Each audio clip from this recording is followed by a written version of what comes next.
अस्सलाम वालेकुम एवरीवन। आज का हमारा टॉपिक है 9th क्लास का चैप्टर 1 introduction to biology. First of all तो मैं आपको ये बताती चलूँ कि हमारे इस चैप्टर में लॉन्ग क्वेश्चन, शॉर्ट क्वेश्चन और एमसीक्यूज़ जो कि बोर्ड के पेपर के हवाले से बहुत ज़्यादा इम्पोर्टेंट है वो कौन कौन से हैं। सो उसमें हमारे पास फर्स्ट क्वेश्चन जो है वो है relationship of biology with other branches of sciences, levels of organisations and cellular organization. The third is the important short questions are all branches and divisions of biology, major biological issues, what are bioelements, who was Gualicina, levels of organization, define species, define population, difference between prokaryotic and eukaryotic cell, difference between unicellular, colonial and multicellular organization, scientific name of mustard plant and frog. First of all हमें पता होना चाहिए what is science. Science एक ऐसी field है जिसमें कोई भी बात लॉजिक्स के साथ की जाती है, जिसमें डिफरेंट एक्सपेरिमेंट्स ड्रॉ किए जाते हैं और ऐसे रिजल्ट्स निकाले जाते हैं जो कि नेचर के प्रिंसिपल को अंडरस्टैंड करते हों। तो आप यहाँ पे पढ़ सकते हैं science is a study in which conclusions are made, experiments are done and logical conclusions वो बात जिसका कोई लॉजिक हो are drawn in order to understand the principles of nature।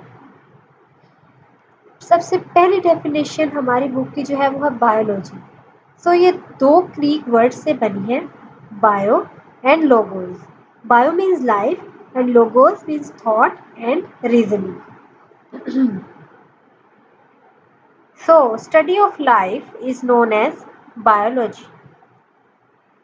Then moving towards our next slides is divisions of biology. Major three divisions of biology. First is zoology. Zoology is the study of animals. Second is microbiology. Microbiology is the study of microorganisms. And third is botany. Botany is the study of plants. Then there are 16 branches of biology which are discussed. ये branches हमारे board के paper and के हवाले से बहुत ज़्यादा important है। तो फर्स्ट ब्रांच हम डिस्कस करते हैं, दैट इज़ मॉर्फोलॉजी। मॉर्फोलॉजी ये दो वर्ड से निकल के बनी है, first is morph and second is logos. ठीक है। So morphology which deals with the external structure. Morph mean external structure, physical appearance of the living organism. यहाँ पे आप देख सकते हैं कि एक लीफ है जिसके अंदर बताया गया है कि that is leaf blade, that is pinnate, pinnation, midrib, leaf margins, auxiliary bud and petiole. This is a structure of leaf. Then this is a picture of ant. इसके अंदर आंट की लेग्स, इसका हेड एक्सेट्रा, उसका सारा structure, externally physical look उसकी किस तरह की वो बताई गई है। Then second is anatomy. Anatomy deals with the internal structure, deals with the internal structure. अब यहाँ पे एक ह्यूमन बीइंग की पिक्चर दी गई है जिसमें उसके इंटरनल ऑर्गन्स दिखाए गए हैं, that is heart, that is stomach and liver and intestines etcetera. ठीक है। So third one is histology. Histology is a microscopic study of tissues. इस पिक्चर के अंदर आप देख सकते हैं कि यहाँ पे टिश्यूज का एक स्ट्रक्चर बनाया गया है, बॉडी टिश्यूज का, और उनका जो स्टडी है उसको हम कहते हैं हिस्टोलॉजी।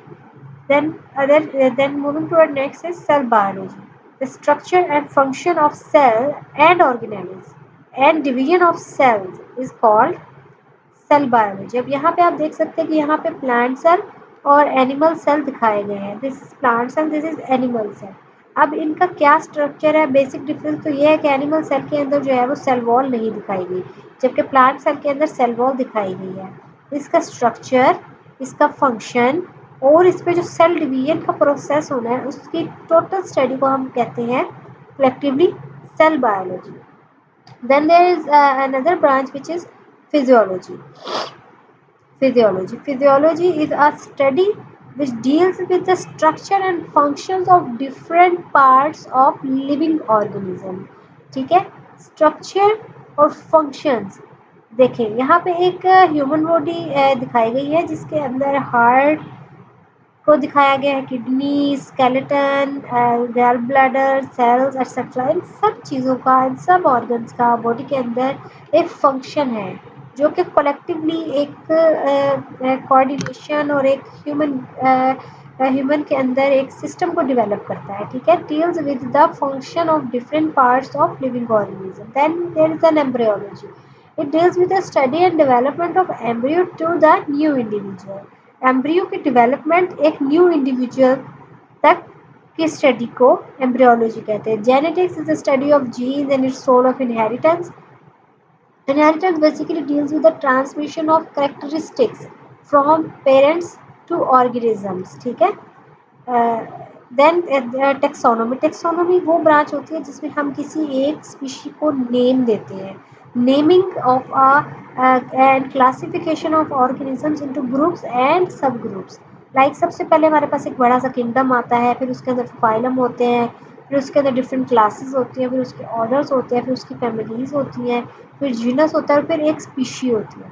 तो उसकी नेमिंग को हम कहते हैं taxonomy. Then there is another branch which is known as paleontology, ठीक है। तो paleontology is a study of fossils which are the remains of extinct organism। वो ऑर्गेनिज्म जो इस और दुनिया में नहीं रहे बाकी, या वो जो इस दुनिया से ख़त्म हो चुके हैं, एक्सटिंक्ट हो चुके हैं, उनकी स्टडी को, उनके जो है वो स्केलेटन्स की स्टडी को या उनके फॉसिल्स की स्टडी को हम पैलेंटोलॉजी कहते हैं। Then there is an environmental biology deals with the interaction of organisms and environment। हमारे organisms का और environment का जो interaction है उसको कहते हैं एनवायरमेंट बायोलॉजी। हमारा हमारे एनवायरमेंट के साथ क्या इंटरेक्शन है, या हमारे इर्द गिर्द के माहौल का हमारे ऊपर क्या इंटरेक्शन है, ठीक है, इसको हम कहते हैं environmental biology. Then there is socio biology. Socio तो वर्ड से जाहिर हो रहा है, that is social behaviour. Social behaviour of animals that makes a society, ठीक है। पैरासाइटोलॉजी। अब पैरासाइट, पैरासाइट की स्टडी। पैरासाइट एक ऐसा ऑर्गेनिज्म होता है जो कि अपना फूड और शेल्टर अपने होस्ट से लेता है और उसको इन रिटर्न क्या करता है, हार्म देता है, हार्म प्रोवाइड करता है, कोई ना कोई नुकसान देता है, ठीक है।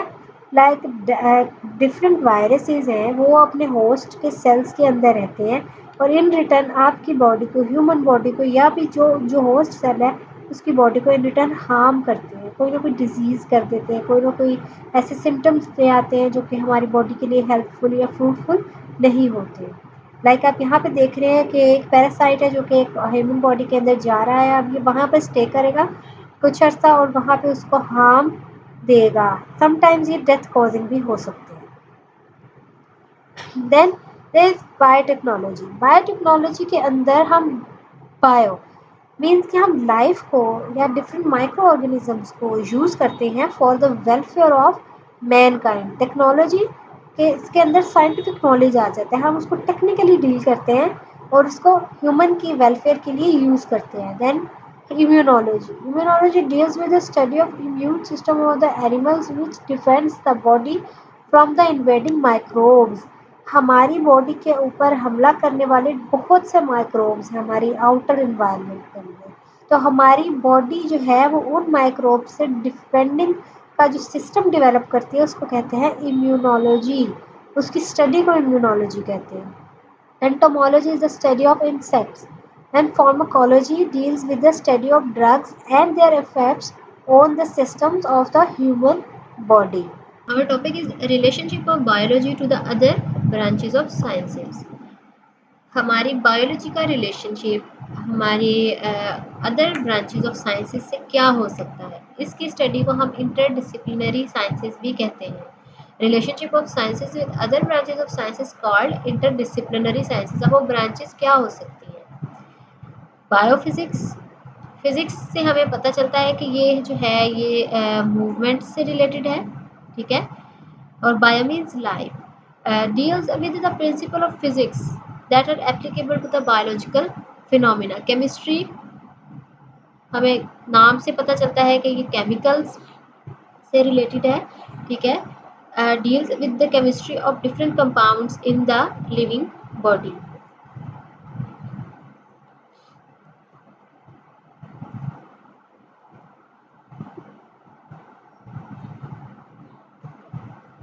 Then biomathematics. Biomathematics and biometry deals with the process using mathematical techniques and tools. Biogeography. Biogeography means geography is the study of earth. Bio means life, हमारी ज़मीन पर लाइफ की कितनी स्पीशीज़ हैं और कितने रीजन्स पर फैली हुई हैं, उसकी स्टडी को हम बायोजियोग्राफी कहते हैं. Bio economics deals with the organisms from ecological point of view and benefits and losses are determined. So ये क्वेश्चन हमारा बोर्ड के MCQs के हवाले से ज़्यादा इंपॉर्टेंट है, लॉन्ग क्वेश्चन के हवाले से ज़्यादा इंपॉर्टेंट नहीं है. तो इसको MCQs के हवाले से ही मैंने लिखा है और उसको आप लोगों को इस जो है वो गाइड किया है इसके बारे में. और ये हमारे पास एक छोटी सी डायग्राम है जो कि आपको शॉर्ट क्वेश्चन में पूछ सकते हैं, और अगर लॉन्ग क्वेश्चन आता है तो आपने डायग्राम लाजमी बनानी है. ठीक है. Then what are the careers in biology. ये क्वेश्चन कुछ ज़्यादा इंपॉर्टेंट नहीं है लॉन्ग क्वेश्चन के हवाले से, लेकिन आ जाता होता है अक्सर बोर्ड के पेपर में. और अगर MCQs में आ जाए तो वो आप देख सकते हैं. मेडिसिन एंड सर्जरी जो है वो मेडिकल फील्ड से रिलेट करती है और उसके अंदर क्या क्या प्रोसीजर्स होते हैं और किस तरह से जो है वो डिजीज़ को टैकल किया जाता है. Then fisheries, agriculture related to plants, animal husbandry, horticulture, farming, forestry, biotechnology हम ऊपर ब्रांचेस में भी पढ़ चुके हैं इस फील्ड के बारे में. ये माइक्रो ऑर्गेनिज्म को यूज़ करना for the welfare of Mankind.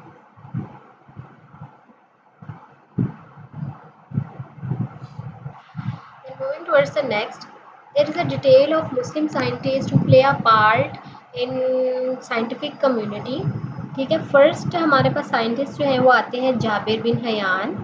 Jabir bin Hayyan ये ईरान में बॉर्न हुए थे और इन्होंने मेडिसिन की प्रैक्टिस की थी इराक में. ठीक है. और इन्होंने एक एक्सपेरिमेंटल इन्वेस्टिगेशन की थी केमिस्ट्री के अंदर, और इन्होंने बहुत सारी बुक्स लिखी थी जिनमें जो कि प्लांट्स और एनिमल्स से रिलेटेड थी. इनकी फेमस बुक्स जो थी वो बुक्स में अल नबातात और अल हैवान, ये इनकी मोस्ट फेमस जो है वो राइटिंग्स थी.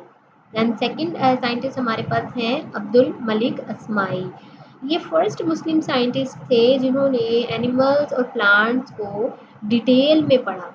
ठीक है. इनकी जो राइटिंग्स हैं उसके अंदर हमारे पास फर्स्ट जो है वो आती है वो है अल आबील. आबील का मतलब होता है कैमल्स. अल खेल, खेल का मतलब होता है हॉर्स. अल वहूश, वहूश का मतलब होता है एनिमल्स. और खलकल इंसान, ये ह्यूमन बींग्स पे इन्होंने बुक लिखी थी. देन नेक्स्ट साइंटिस्ट इज बू अली सीना. ठीक है.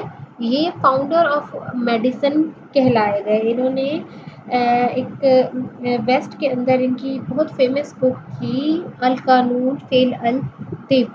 इस बुक को कहा जाता था canon of medicine in west. Medicine के बारे में इस बुक में बहुत ज़्यादा डिटेल थी, इसीलिए इस बुक को कहा जाता था canon of medicine. First then our next topic is levels of organisation. तो हमारे पास बहुत सारे लेवल्स हैं हमारे ऑर्गेनाइजेशन के, जो कि हमें एटॉमिक लेवल से लेके बायोस्फीयर लेवल तक मिलते हैं. फर्स्ट लेवल जो है हमारे पास सब एटॉमिक लेवल है. सब एटॉमिक लेवल और एटॉमिक लेवल, इसके अंदर हम particles of atom like electron, proton, neutron के मैटर किस पार्टिकल से मिलके बना है. ठीक है. इसकी स्टडी को डिस्कस करते हैं.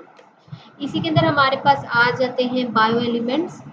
ठीक है. और अगर हम बात करें ह्यूमन्स बायो एलिमेंट्स की तो हमारे पास 16 ऐसे एलिमेंट्स हैं जिनकी मदद से ह्यूमन बॉडी का लिविंग मैस बनता है.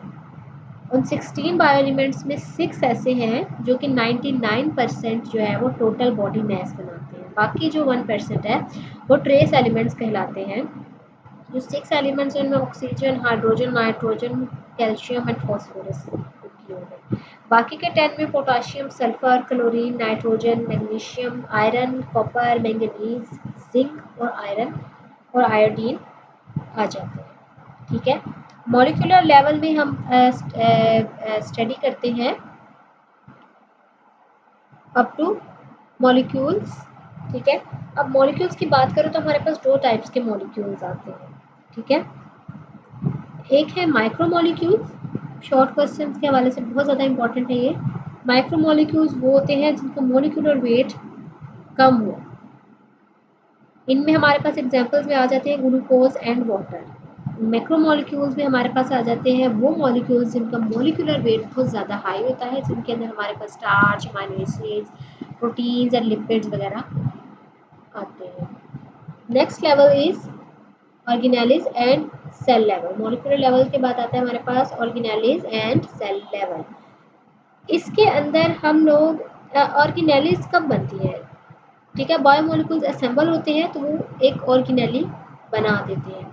ऑर्गेनेलीज हमारे सेल के अंदर होती है। ठीक है, organelles are actually the sub cellular structure when they assemble together form a unit of life. जब एक यूनिट ऑफ लाइफ जो होता है वो सेल होता है। ठीक है, अब हमारे सेल के अंदर डिफरेंट ऑर्गेनेलीज हैं और उनके डिफरेंट फंक्शंस हैं। हर ऑर्गेनेली का डिफरेंट फंक्शन है। जैसे हमारी बॉडी के ऑर्गन्स का डिफरेंट फंक्शंस है, इस तरह सेल की ऑर्गेनेलीज का डिफरेंट फंक्शंस है। इसी तरह अगर हम आगे बात करें तो हमारे पास आ जाता है टिश्यू लेवल। टिश्यू लेवल में हम स्टडी करते हैं मल्टीसेलुलर ऑर्गेनिजम्स की। ठीक है, इसमें सिमिलर जो सेल्स होते हैं वो ऑर्गेनाइज होते हैं in the form of groups to form tissues. ठीक है, tissue is a form of a group of similar cells specialized for the performance of common functions. For example, अगर हम हार्ट की बात करें, हार्ट में बहुत सारे टिश्यूज हैं लेकिन हार्ट जो है वो एक सिमिलर फंक्शन परफॉर्म कर रहा है, मीन्स कि उसके अंदर सिमिलर टिश्यू पाए जाते हैं। ठीक है, फॉर एग्जांपल एपिडर्मल टिश्यूज़ हैं, ग्राउंड टिश्यूज़ हैं प्लांट्स के अंदर, हमारी बॉडी के अंदर नर्वस टिश्यूज़ हैं, मस्कुलर टिश्यूज़ हैं। नर्वस टिश्यूज़ मैसेज पहुंचाने का काम करते हैं, मस्कुलर टिश्यूज़ मूवमेंट्स का काम करते हैं। तो every tissue is assigned with the particular task in the human body. इस तरह ऑर्गन सिस्टम लेवल आ जाता है, organ and organ system level. Fifth is organ and organ system level. इसके अंदर हम डिस्कस करते हैं ह्यूमन बॉडी के ऑर्गन्स को और उस ऑर्गन से जो एक सिस्टम डेवलप हो रहा है उसको। फॉर एग्जांपल हमारा स्टमक एक ऑर्गन है जो कि रोल प्ले करता है डाइजेशन में, लेकिन अगर हम बात करें कि डाइजेशन स्टार्ट कहाँ से होती है तो वो तो माउथ से स्टार्ट हो जाती है। सो माउथ से लेकर हमारे एनस तक हमारा पूरा जो एक सिस्टम बनता है वो एक डाइजेस्टिव सिस्टम है। लेकिन ऑर्गन स्टमक जो है वो सिर्फ एक ऑर्गन है जो कि हमारे हमारा जो है फूड स्टोरेज का एक मेन एलिमेंट है। ठीक हो गया। Then there is an individual level. Individual level के अंदर हम different organs and organ system की स्टडी करते हैं, जिसमें organs and organ system organise होते हैं और एक इंडिविजुअल बनाते हैं। ठीक है, एक ऑर्गेनिज्म बनाते हैं। अब वो ऑर्गेनिज्म डिफरेंट फंक्शंस परफॉर्म कर रहा है, different processes and activities perform कर रहा है अपने ऑर्गन्स और ऑर्गन सिस्टम से, जो कि एक दूसरे के साथ कोऑर्डिनेटेड है, एक कोऑर्डिनेशन के साथ वर्क कर रहे हैं। अगला लेवल हमारे पास आ जाता है पॉपुलेशन लेवल। पॉपुलेशन की डेफिनेशन हमारे पास बहुत ज़्यादा इम्पॉर्टेंट है। Population is defined as a group of organisms of same species located at same place in the same time. Group of organisms हो, वो organism same species हो, same area में fall करती हो और same time में हो, इसको हम कहते हैं population। इसमें एक बहुत इंपॉर्टेंट डेफिनेशन है, वो है स्पीशी की। ठीक है, species is the group of organism which are capable of interbreeding and producing the fertile offspring. ठीक है, वो स्पीशीज जो कि इंटरब्रीड भी करे और अपनी जो अगली आने वाली नस्ल को पैदा करे वो फर्टाइल हो, वो इनफर्टाइल ना हो, ठीक है। इसको हम कहते हैं species. Then the most important definition is habitat. Habitat means the area and the environment in which a living organisms live. For example, आप रहते हैं, आप जंगल में तो नहीं रहते ना, ह्यूमन बींग्स अपने घर में रहते हैं। इस तरह एनिमल्स हैं वो जंगल में रहते हैं, different places, different habitats, it is called habitat. Community, community level, community is assemblage of different populations interacting with one another, ठीक है। एक इन्वायरमेंट के अंदर, फॉर एग्जांपल फॉरेस्ट का इन्वायरमेंट है, उसमें डिफरेंट स्पीशीज हैं, एनिमल्स हैं, एलिफेंट है, लायन है, ठीक है, डिफरेंट बर्ड्स हैं, वो एक दूसरे से इंटरेक्ट भी कर रहे हैं, वो अपनी इन्वायरमेंट के साथ भी इंटरेक्ट कर रहे हैं, मीन्स के बायोटिक लाइफ के साथ भी इनका इंटरेक्शन है और एबायोटिक लाइफ के साथ भी इनका इंटरेक्शन है, तो इसको हम कहते हैं कम्युनिटी, ठीक है। सो अगला लेवल हमारे पास आता है बायोस्फीयर लेवल। इस लेवल में हम पार्ट ऑफ अर्थ जिस inhabited by organism community is known as biosphere level. Biosphere level के अंदर हम बहुत सारी कम्युनिटीज को एक साथ कलेक्टिवली डिस्कस करते हैं, ठीक है। So zone of life on earth किसको कहते हैं? Area where the living organism interact with the non living components of the environment is called the zone of life on the earth. ये सारे short question हैं और ये मैं आपको पहले क्लियर कर चुकी हूँ। आपने यहाँ से जो है वो पढ़ लेने हैं और रेडी कर लेने हैं अपने पेपर्स के लिए। First is bio element, second is molecule and biomolecule, third is difference of micromolecules and macromolecules, ठीक है। कुछ एमसीक्यूज टाइप क्वेश्चन हैं हमारे पास, ये मैं आपको गाइड कर देती हूँ कि माइटोकॉन्ड्रिया जो है वो ऑर्गेनेली है सेल के अंदर, ठीक है। मैं आपको पहले भी बता चुकी हूँ कि हमारी जो ऑर्गेनेलीज हैं सेल के अंदर डिफरेंट फंक्शंस परफॉर्म करती हैं। तो जो माइटोकॉन्ड्रिया है वो सेल के अंदर सेलुलर रेस्पिरेशन परफॉर्म करता है। इसी तरह राइबोसोम भी एक ऑर्गेनेली है जो कि सेल के अंदर प्रोटीन सिंथेसिस का काम करती है। इसी तरह अगर एमसीक्यूज आ जाता है protein synthesis is done by different organelles के अगर नाम लिख दिए जाए तो आपने राइबोसोम के ऊपर टिक करना है। अगला एमसीक्यूज है tissue is a group of similar sales. Tissue के अंदर सिमिलर सेल्स होते हैं, ठीक है, which perform the similar and common function. अब ये कम्युनिटी लेवल की मैं बात कर रही थी जो आपको बता रही थी, इसमें कुछ बिग कम्युनिटीज़ होती हैं, कुछ स्मॉल कम्युनिटीज़ होती हैं।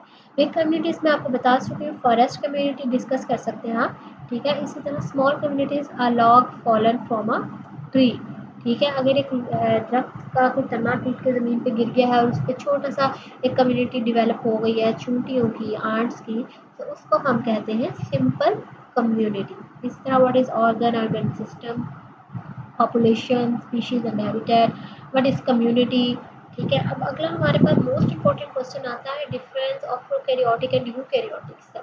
तो prokaryotic cells are those cells which do not have proper nucleus. याद रखिए प्रोकैरियोटिक सेल्स वो सेल्स होते हैं जिनका न्यूक्लियस प्रॉपरली डेवलप्ड नहीं होता, उनके न्यूक्लियस के ऊपर न्यूक्लियर मेम्ब्रेन नहीं होती, ठीक है। उनका न्यूक्लियस उनके सेल मेम्ब्रेन के अंदर डिस्पर्स्ड होता है, न्यूक्लियर मटेरियल। इसी तरह eukaryotic cell most developed cell होते हैं, इनका प्रॉपर न्यूक्लियस होता है, न्यूक्लियर एनवेलप होता है, ठीक है, और इनका जो न्यूक्लियर मटेरियल है वो सेल के अंदर डिस्पर्स्ड नहीं होता। अगला क्वेश्चन हमारे पास है what is meant by cellular organisation, give its types. तो हमारे पास याद रखिएगा 3 सेलुलर ऑर्गेनाइजेशन जो हमारे पास एंशियंट टाइम्स में थी बहुत ज़्यादा और अभी भी है, वह एक है यूनिसेलुलर ऑर्गेनिज्म। ये सिंगल सेल्ड ऑर्गेनिजम्स जो होते हैं, ठीक है, उनको हम कहते हैं unicellular organism, for example paramecium and amoeba. इसके बाद जो आती है वो है कॉलोनियल। कॉलोनियल भी होती सिंगल सेलुलर ऑर्गेनाइजेशन है, लेकिन ये सेल्स आपस में कम्युनिटी डेवलप करते हैं, मीन्स के most of many single cells make the community and interact with each other forms a colonial organisms, for example wallbox। इसी तरह मल्टी सेलुलर ऑर्गेनाइजेशन आती है, ये डिफरेंट सेल्स से मिलकर बनते हैं, इसमें टिश्यूज ऑर्गन सिस्टम्स पाए जाते हैं। इसमें अगर हम एग्जांपल लेने तो human being is a very common example. इसके बाद मस्टर्ड प्लांट और फ्रॉग के एग्जांपल आपके बुक में भी दिए हैं। और अगर हम मस्टर्ड प्लांट के डिस्कस करें, इसका बहुत कंसाइज सा और बहुत ब्रीफ सा इंट्रोडक्शन मैंने यहाँ पे आपको बता दिया है। आप इसको लॉन्ग और शॉर्ट क्वेश्चन दोनों के लिए यूज़ कर सकते हैं। फर्स्ट ऑफ ऑल आपने साइंटिफिक नेम याद रखना है। साइंटिफिक नेम है ब्रासिका कंपेस्ट्रस। साइंटिफिक नेम को लिखने का एक तरीका होता है, ठीक है, जिसमें जो जीनस नेम होता है उसका फर्स्ट लेटर कैपिटल आता है और स्पीशी नेम का फर्स्ट लेटर स्मॉल आता है। ब्रासिका का बी बड़ा आएगा, जीनस नेम है, और कंपेस्ट्रस का सी स्मॉल आएगा। और अगर आप इसको इटैलिक्स में लिखेंगे तो और भी बेस्ट हो जाएगा, ठीक है। ये सीड जो है वो प्रोड्यूस करता है ये प्लांट विंटर के अंदर, और सीड जो होते हैं इसका यूज़ होते हैं ऑयल को एक्सट्रैक्ट करने के लिए, जिसको आप सरसों का ऑयल भी कहते हैं, ठीक है। प्लांट बॉडी जो है इज यूज्ड एज वेजिटेबल, सब्जियों के तौर पे यूज़ होती है इनकी plant body. Root stem leaves and branches are vegetative organ, ठीक है, ये वेजिटेटिव ऑर्गन होते हैं और खाने के लिए यूज़ होते हैं।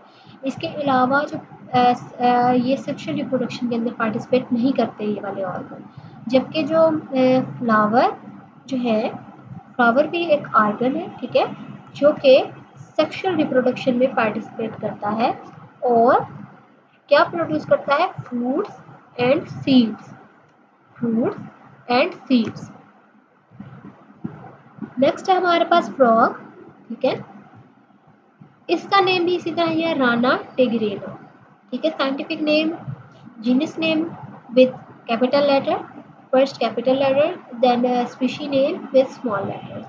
ये मल्टीसेलुलर ऑर्गेनाइजेशन है इसकी, और इसकी बॉडी जो है वो ऑर्गन और ऑर्गन सिस्टम से मिलकर बनी होती है, और organs are made up of specific tissues, जैसे ह्यूमन बॉडी के अंदर होता है। और ये बात याद रखिएगा, मोस्ट ऑफ द एक्सपेरिमेंट जो परफॉर्म किए जाते हैं, जो कि ह्यूमन बॉडी में पहले परफॉर्म नहीं किए जाते, वो फ्रॉग पे परफॉर्म